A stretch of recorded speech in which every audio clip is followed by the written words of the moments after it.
Hi, Howard. I don't know if I can get this message to you, but I'll try. I've just enjoyed watching your Stonehenge series.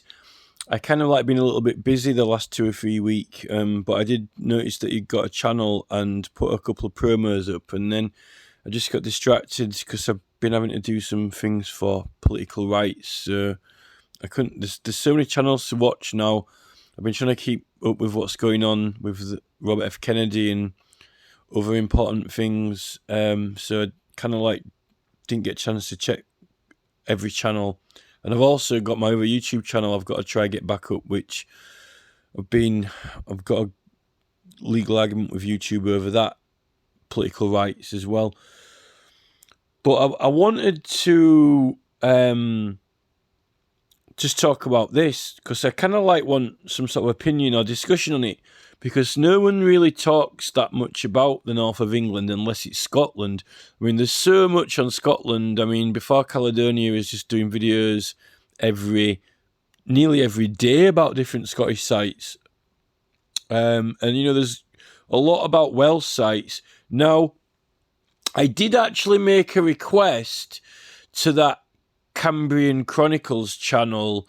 I did mention it in the comments if they could do something on the north of England or Yorkshire area, and they have. He's just done a video on it, and it was really, really good.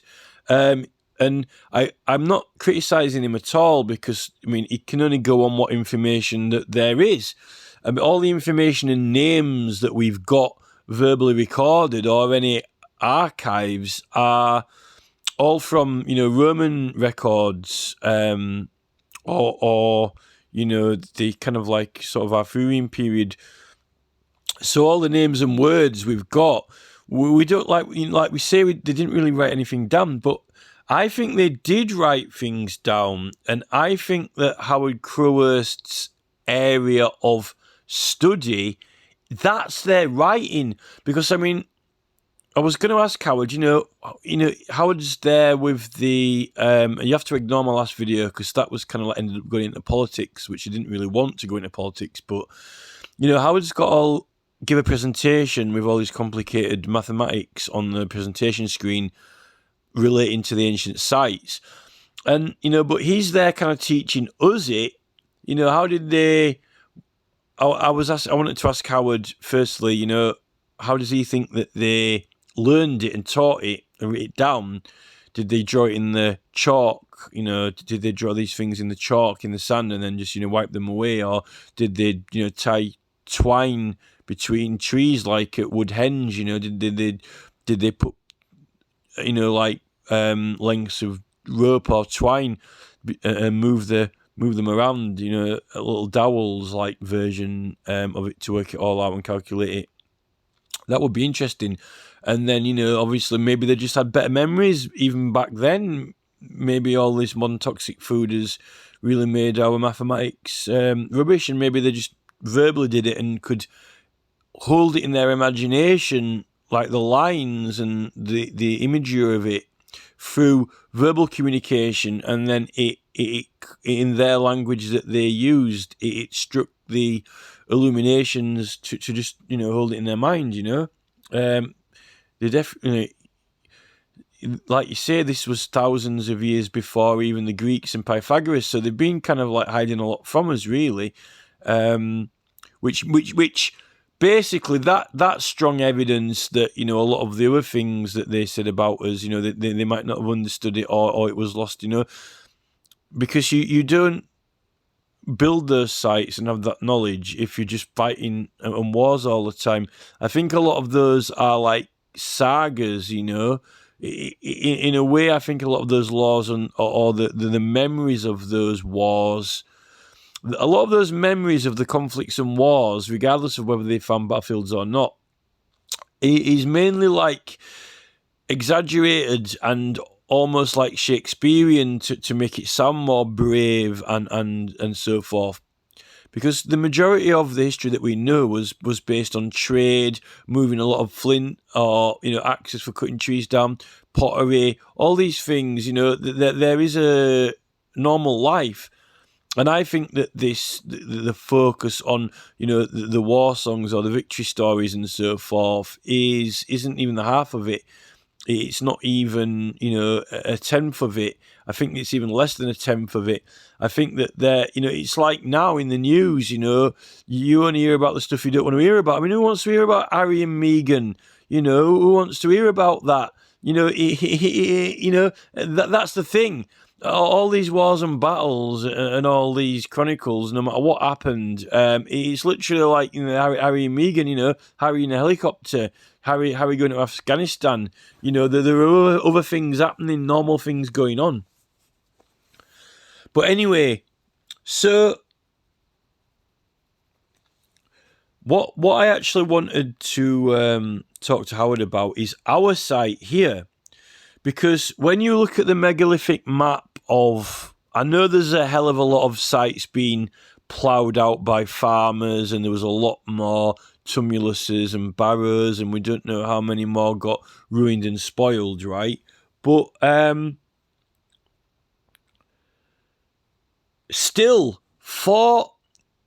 if you're gonna, I think we could probably say that there's the hill forts like Oswestry, Maiden Castle and so forth, are a little bit like the cities, They were like, a bit more defended and, centres of larger number of, houses and villages and so forth. They're like really like the modern cities, and there's obviously a lot more concentrated of them in the south, and quite, Scotland has quite a few sites, but for some reason in the middle here, we don't really have as many, but that doesn't mean to say that there weren't many people at all. It's just that we don't have as many of these hill fort things, right? But the ones that we do have, the land... So, one thing about Howard's work, it is the mathematics of it, but he says that it's about how it all comes together. The mathematics is all there to work out and bring together all the astral and the the alignments, the measurements of the world around us, the moon movements and the sun movements and everything, right? But then you've also got, the inner, the psyche, the thought, the energy. All those calculations and that lot can only be there from the mind anyway. So that's part of the psyche, all the calculations and the alignments, and the mathematics laid out, the shapes, the geometry of it. That's all in the mind, all calculated in the mind. Although I suppose it forms in nature, like you've got Giant's Causeway, you've got hexagons and so forth. But so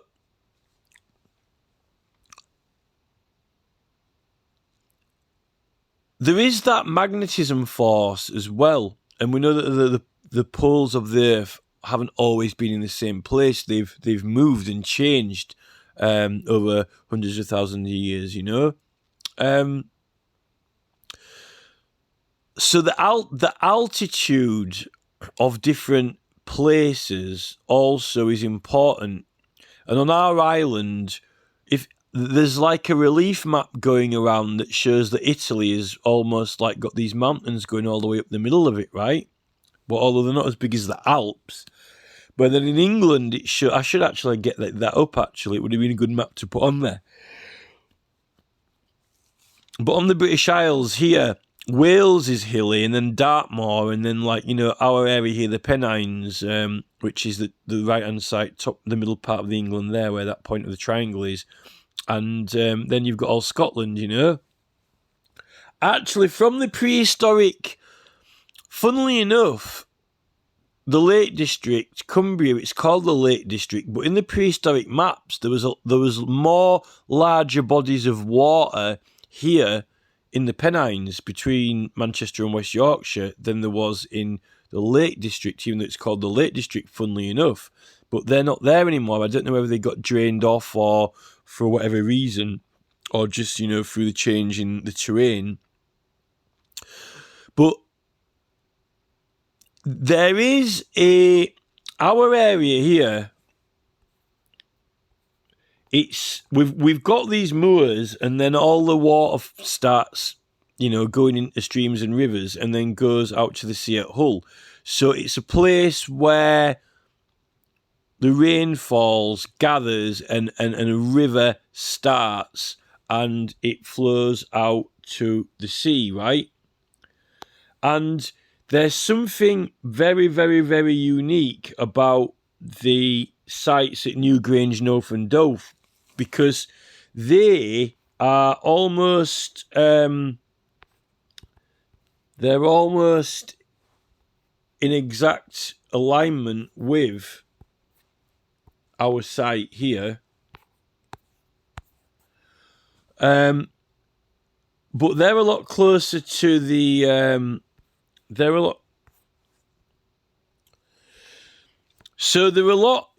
The thing with Northgrove and Newgrange is that they compared to our sites here, ours are right in the middle of the island, right? And that's where the water starts and the water finishes up at the ocean, right? But in Ireland, which is exactly horizontally across, right, the Northgrove and Newgrange really, on a larger scale of things, are more or less a lot more closer to where the river meets the ocean, right? But yet that river starts in some boglands. It starts in boglands and then goes across, right? There is something symbolic in that. And the thing is that those three sites, Northgrove and Newgrange, there's three of them, and then they're where a river bends around, like it goes sort of. There's a big bend in the river, and those sites are all on the same side. And then on one of the sites, it's got a lot more of littler mounds around it. I think it's very symbolic to women who, I know that you have some warrior women, but on the main part of things, women, stay close together with the children, right? And I think that it is kind of symbolic of that there's something symbolic with the river as well. Now, where we are here with our sites, we've got these sites that are like kind of like cops, like long barrow, hill fort shapes that you go on top. You don't go inside them like West Kennet, like you're on top of them, right? They're spread out in formation, and there's definitely something. They're like more phallic and male, and they're more spread out. But whereas the Newgrange ones, there's three, and they're round sites close together.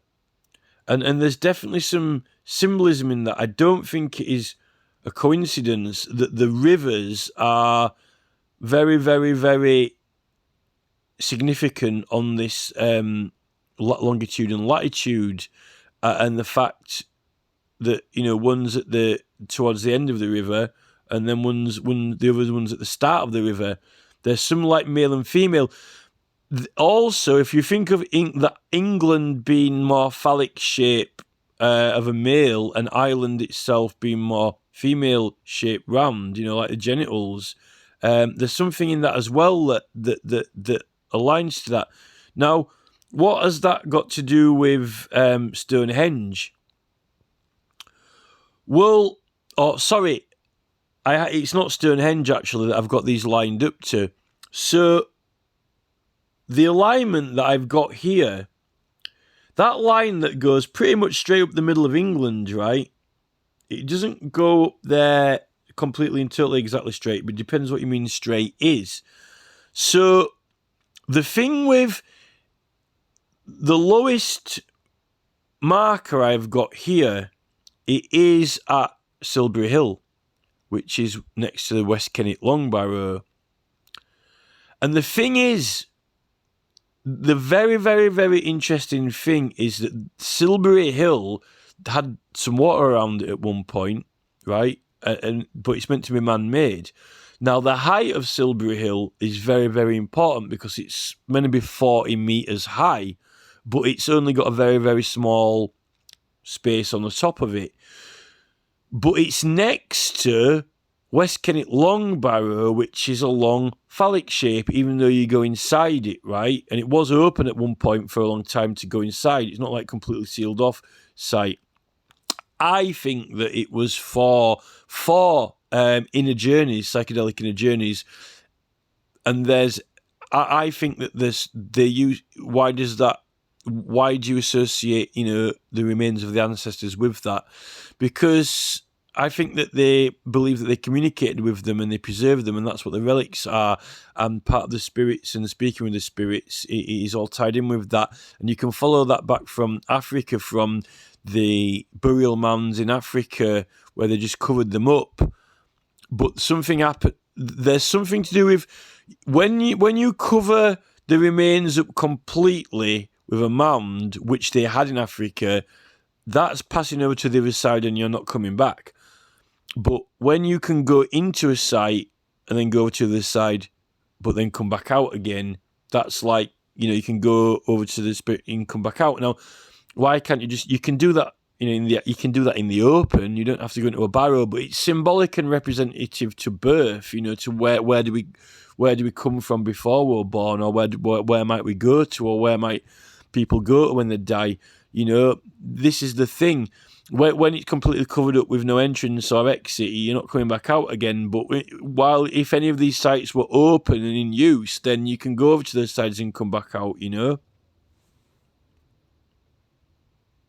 So I think that my strong opinion is that the temples, the barrow temples, are like, it's like the rebirth, it's like being born again, because that alien feeling experience of the psychedelic out-of-body experience is basically, there's a very, very strong feeling of it reminds you of everything that you forgot about when you actually came into the world, but there's a feeling of it, a sense of it, that it's familiar, it's deja vu, but you don't really form a memory till you get older, and I think that that's an important part of the evolution as well, and another thing is that I think that they wanted to eradicate that religion and all the knowledge of it, and I think that was part of the Roman conquest. It's stated that one of the main reasons of them coming over was to get rid of the Druids, not just the administration of the Druids, but the religion as well, because remember, early Christianity and Druidry was illegal in the Roman Empire.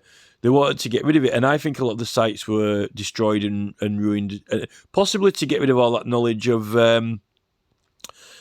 I think that they wiped out, when Howard's saying, we had all this knowledge thousands of years ago before Pythagoras. I think they wanted to eradicate it, possibly something to do with our Library of Alexandria getting burned down, but, they wanted to get rid of the Druids and the sites, Now, the thing is that our sites here, there's two main sites that have to both be significant because they're within 2.5 kilometres of each other, and that is distances that you have hill forts like in Worthing and at Battlesbury and other sites. I also think that Henbury Fort is very, very important to do with the Arthur legend, because it is like a big dragon, and it would have looked really cool at night time if it had fires on it, and it is a phallic shape as well.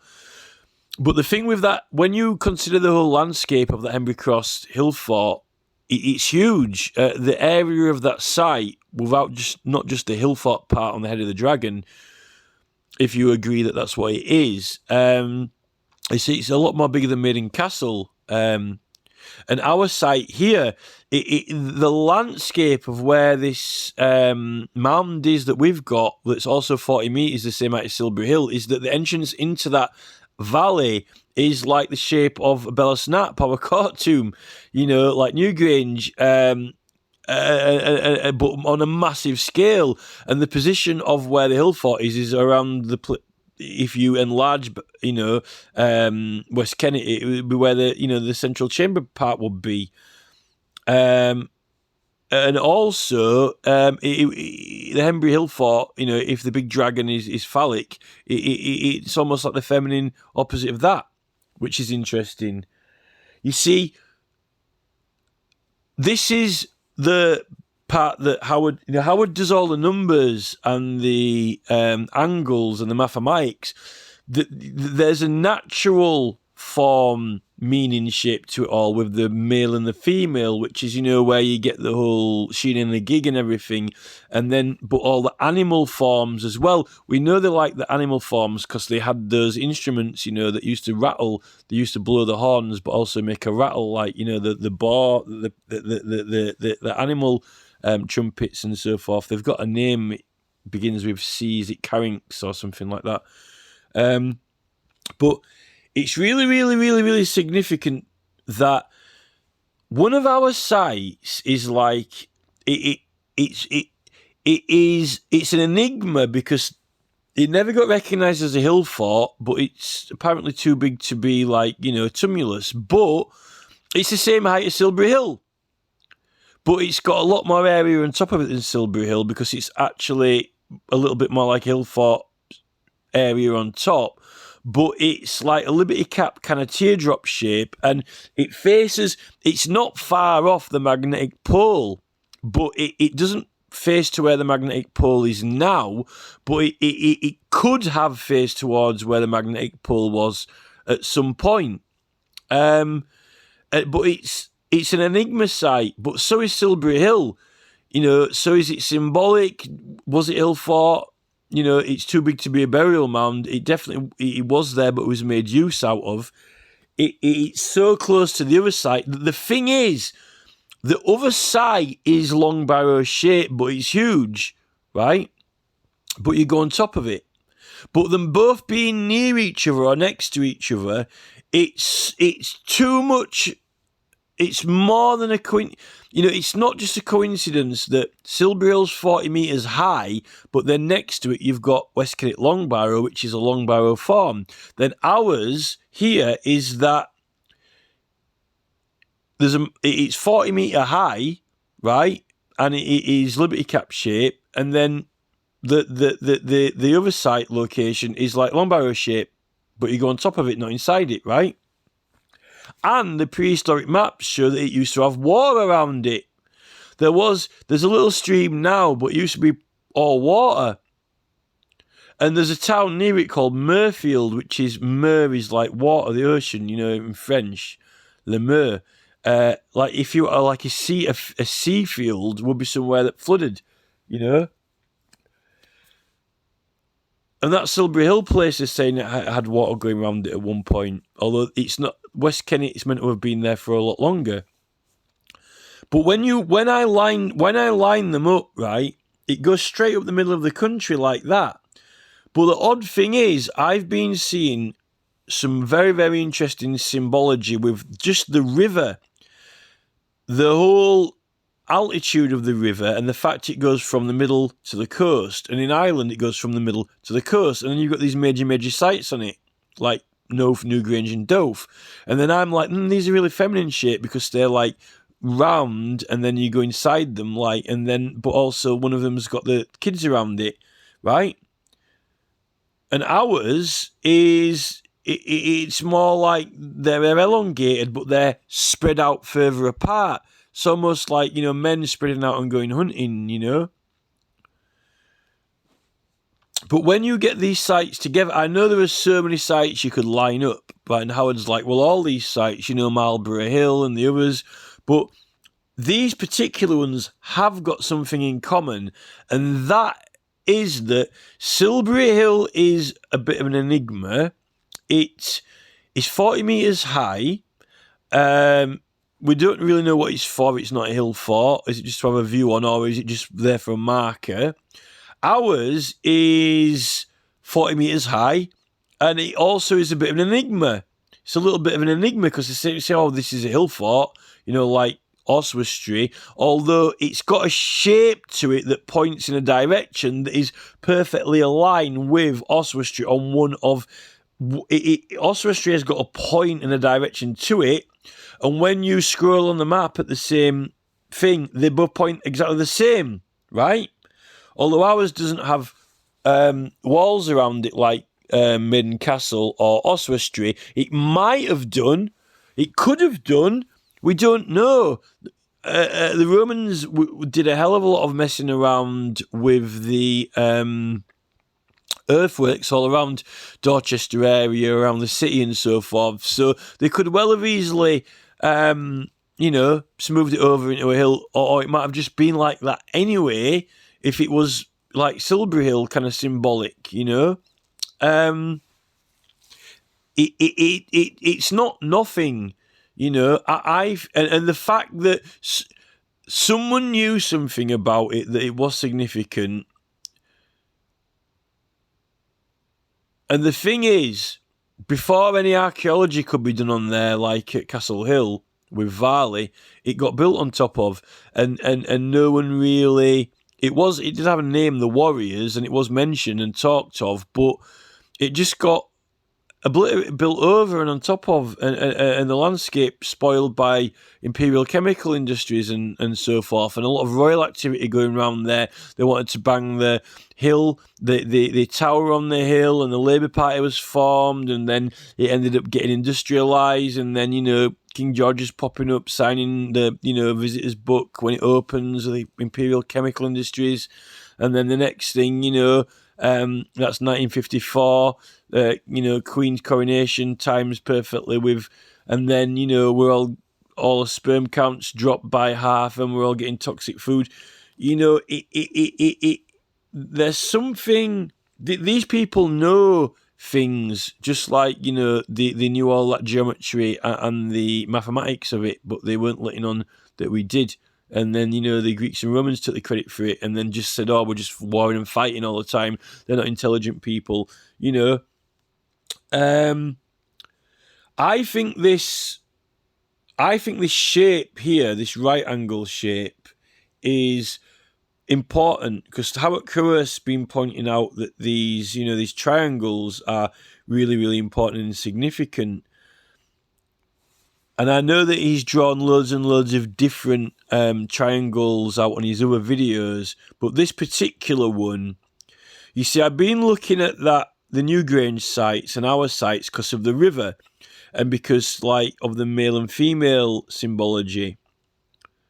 But what Gail Higginbottom has been studying, all those Spanish sites going all the way up the coast of Spain, but she said they don't really have long barrows.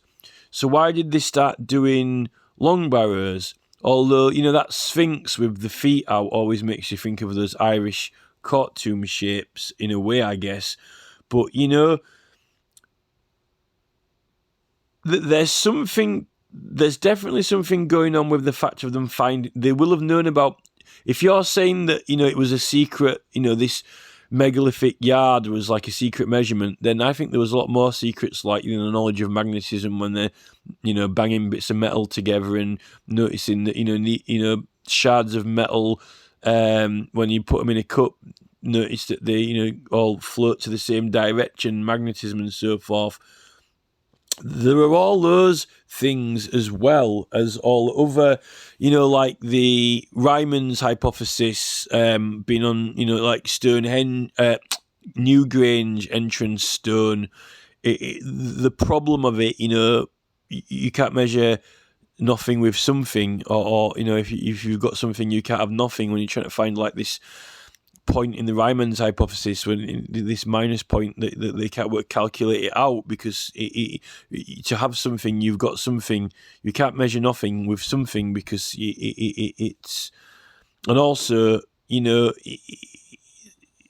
some calculations are purely imaginative. Once you start removing objects, once you remove the last object, the rest of it is hypothetical.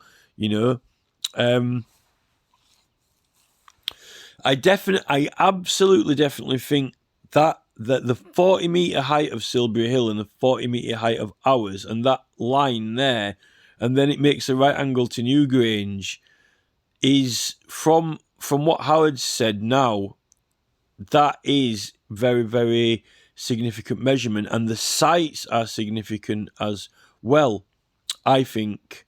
I mean, we don't know all of the sites because there's a hell of a lot of them being flattened by farming. In fact, I would suggest that it's a shame, really, because when we're hunting and gathering and, eating a lot more fungi and mushrooms and, as well as animals, but, small, they were utilising smaller animals a lot more, like frogs and snails, and some of those animals are actually quite healthy as well.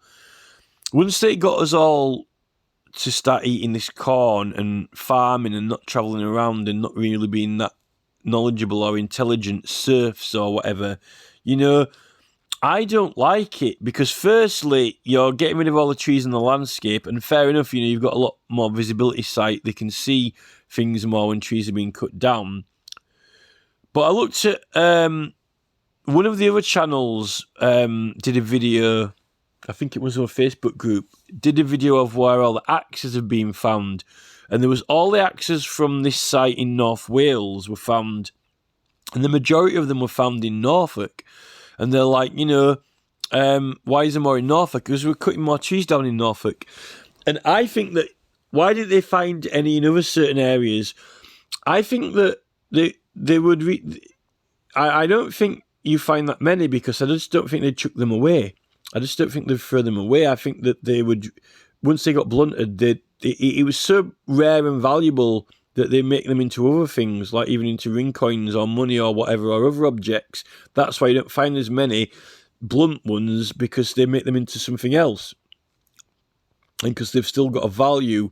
And I think that they were just cutting down, they were doing more, they were cutting down more trees in Norfolk and Suffolk because it's flatter, a lot more forestry and wood going than anywhere else. I'm not saying they didn't do it anywhere else, but it was so focused there, growing and cutting trees, that's why there's more and more axes found there, because they didn't actually use them for other things. They actually just cut, trees. That's how I work it out, and I think that's true. It's interesting to know, how come they've only got a site at Barwick in Elmet and two by us, Although that Cameron Chronicles has put a few more sites on there, but there's still nowhere near as many as on the south coast, particularly like Maiden Castle and so forth. I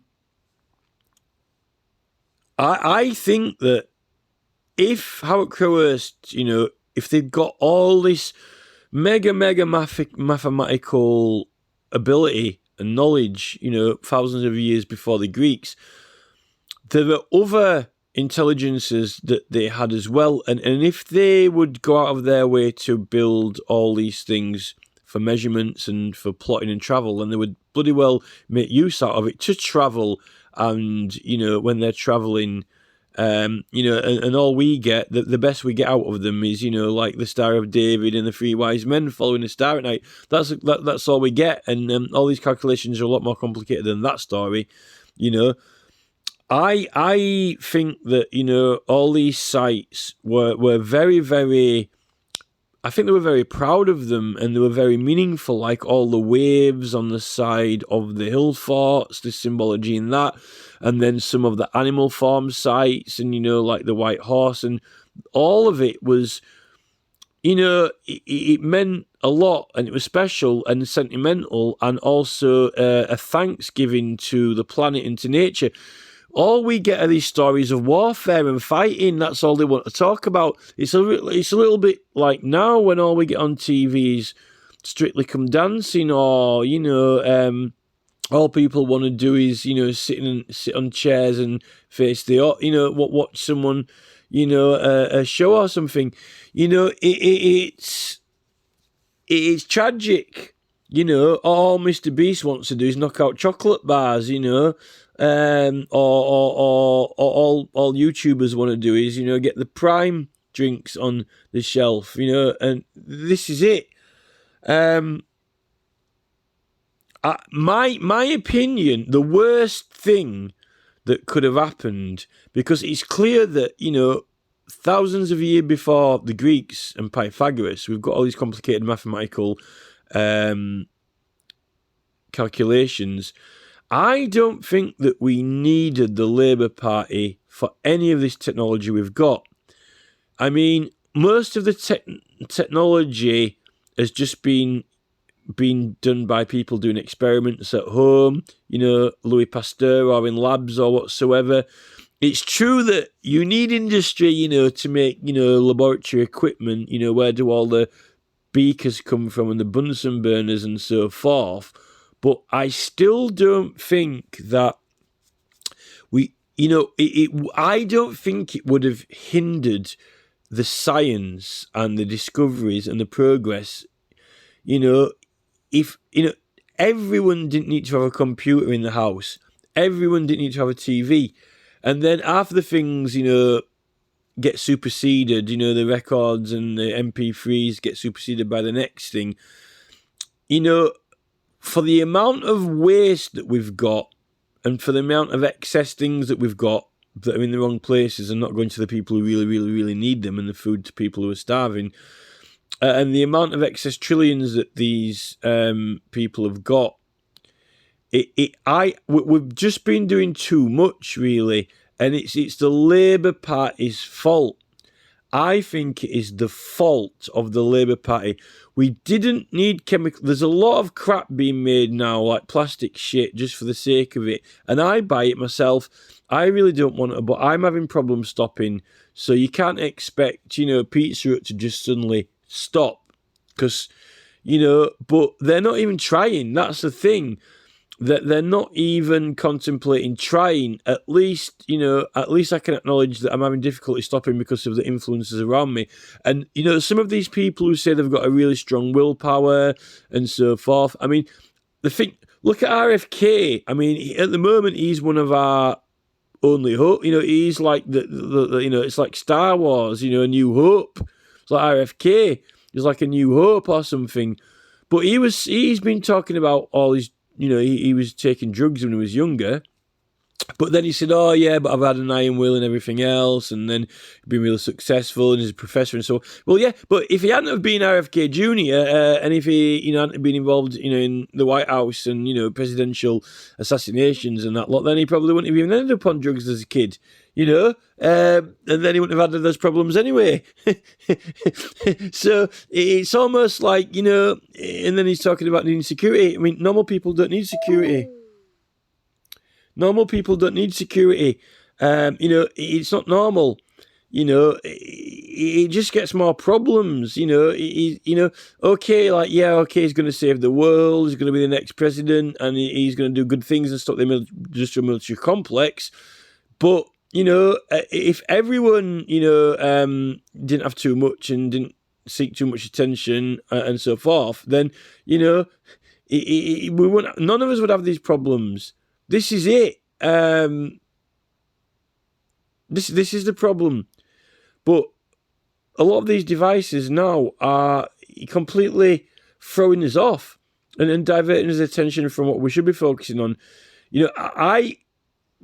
There's a big con going on, and it's been going on for a long time, and it's been going on with that farming, because what we should have been doing is we should have been making use of all those amazing different varieties of mushrooms that were growing through the forests, and, spreading the spores around, putting them on logs, cultivating them, eating small animals, all those beautiful, amazing animals, like those giant stags and stuff and bears in England, and we just killed them all and wiped them out, They were beautiful, amazing creatures, and they're gone now because of hunting and humans. It's definitely true now that, cornflakes and all this, hops and all it's crap, and all the bread, it's just naff. It is so naff. I wanted to do a video filming a piece of bread, Because the thing with the bread is, right, hardly anyone eats dry bread. I mean, some people do, but, they're just, I'm talking about the majority of people. When you open a loaf of bread, you don't just eat it. It's not right. It's dry. I mean, most people think a slice of unbuttered bread is pretty boring. They won't eat it unless it's got butter on it, or if it makes a sandwich, right? So right there, that's like a psychological twist. It's like, okay, all these loaves of bread, all right, then maybe those crispy breads, that you tear a bit off and dip it in hummus, but it's crunchy, but that's because it's crunchy, not because it's bread. Mainly people put the butter on the bread to make it palatable to eat. So that bread that, the normal loaves and loaves and loaves, no one's actually eating that until it goes with the butter, Now, the thing is, what I've just found out recently is this, right? They've started getting these really, really big breakfast mushrooms in, like the really huge, like round flat ones, right? And, I was cooking them for a while, and they do go a bit juicy when you cook them, although I like them cooked. But the thing is with them, right, they're a bit boring to just eat them. I will eat them just fresh, right? But it's it's a bit boring. Now the thing what I've found is that they've got some like tuna and sweet corn like mix at the shop, and then like you can spread it on it and it fits on it but if you take the stalk off, you can fit more on it. And it like fits inside it perfectly. And when I eat it just instantly, there's something that clicks in my brain, right? And I like it. And I don't need to do anything to the mushroom. I don't need to actually cook it so it all goes like, juices everywhere.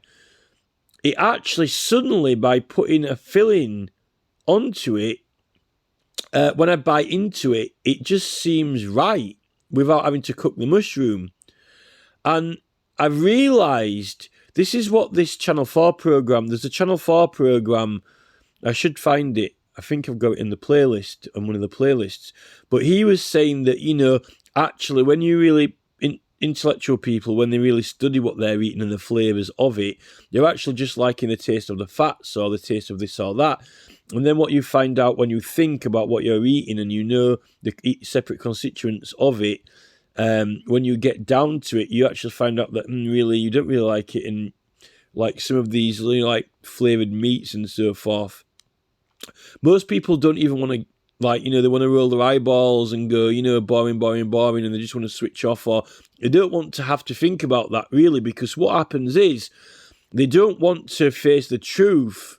Because once they face the truth and realise that, then it'll spoil their fun. Because then, like, it's almost like taking a chocolate bar from them or taking their kebab from them. They don't want you to assimilate it down into its constituent flavours that actually really aren't really actually that nice or palatable,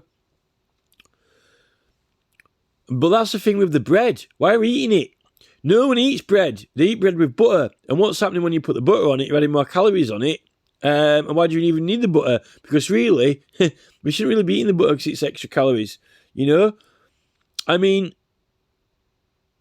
so really I've realised that, and the thing with those big mushrooms is they've got really, really good protein in and other things we should be eating, and they're a lot less calories than the bread, and it actually, as soon as you put something on it, it completely, totally transforms how you think about it. And the bread really is like that. Bread by itself is actually all those loaves, and they're almost useless without putting butter in or making a sandwich, unless it's like fancy crispy bread. But I'm talking about loaves now, and the drastic changes on health that it would make. And the landscape, the forests and the amazing, just beautiful landscapes growing these things. It's just, we took a wrong turn at one point, and I don't think that back in prehistory, I don't think that we were all that stupid if you've got all these calculations for all these things. And then, some of the meals that they were eating, like they found, like, Anglesey in some of those chambers, like, eels or small frogs or snails. And like the Viking kings were eating a lot of vegetarian diet and food. And the fact that when you eat nettles, it actually increases your normal testosterone and prevents it turning into DHT, stop your hair falling out. But they definitely didn't want us to get that in the supermarket in tins. Although if you mix it into soup with other, parsley, sage, rosemary and thyme, mix it in with, nettles and spinach, then you just get amazing soups, or just have them in salads, whatever mixed up. You could make some amazing, like like hummusy, pasty things that are like tuna and sweet corn mix, mega healthy, to put on those massive breakfast mushrooms, and then it's just a totally different thing. But it's not like McDonald's, it's not Subway, it's not what we've got now. And the thing is, the enjoyment of going into the natural places and just picking them, the fact that they're wanting us to build cycle lanes and, go around the block in your local area like a fucking dog walking track, and treat us like some sort of hamsters, is ridiculous. I don't know what it is with Larry Fink and this World Economic Forum. They want this sort of, I don't know, in a way, all those calculations and all that geometry, maybe that's the problem, because they're working out life like that. This is what Rees-Mogg does, and these economists, they want life to be all those rectangles and numbers and calculations of what those ancients were doing with the stones, but they're just in the head. They didn't actually have to. The actual world that they made, all the sites were all round, circles and natural. It was in Rome and Greece where you had all your triangle buildings and so forth. Where we were here, they had those calculations, but they were making roundhouses and natural shaped places like the hill forts and so forth, which means that they didn't want everything to be super geometrical, even though they used it to make their calculations to travel and so forth and work things out. A lot of the landscape and shape of the land was animal form, shape, or natural, because they had this celebration of where we come from and what we are and so forth. And another thing, the Romans don't really accredit us for anything, really, to be honest. The way, when we went over to North America and, you've got this, like, bighorn or whatever it's called, talking about, what will you do when the rivers dry up and there are no more, the last buffalo is killed and all this. The way that those Native American Indians were talking, how they're recorded to have been speaking in the 1800s when, the American Civil War, but, the last American Indians, like, when they saw the totem poles and everything, just the way that they were speaking, documented to be a speaking. What will you do? When when everywhere's polluted and the rivers are dried up and all this and that. They were talking about the land and everything being not killing too many animals, and making sure you eat the right plant foods and things like that. The way that they were talking, those native North American Indians, is exactly how I think the Celts were, and they have not been fucking accredited for it once by Caesar at all, or any of those Roman writers. They don't even know how to make cheese properly, but yet we've got all these complicated geometric calculations from even way before Pythagoras, yet, I'm the one who gets accredited for it, writing it down in my book, and all we get is wars and battles, even though they're the fucking Harry and Meghan highlights of the ancient world. This is it. It's... Howard Crowhurst has proved that these specific sites were there for specific times of the year, and it was only that one place at a certain time. So if they were going to certain festivals and ceremonies, I think that at least the people who built them, the Druids, they were up in Scotland at the time when those alignments were happening, and then they were back down at Stonehenge at the other time of year when those other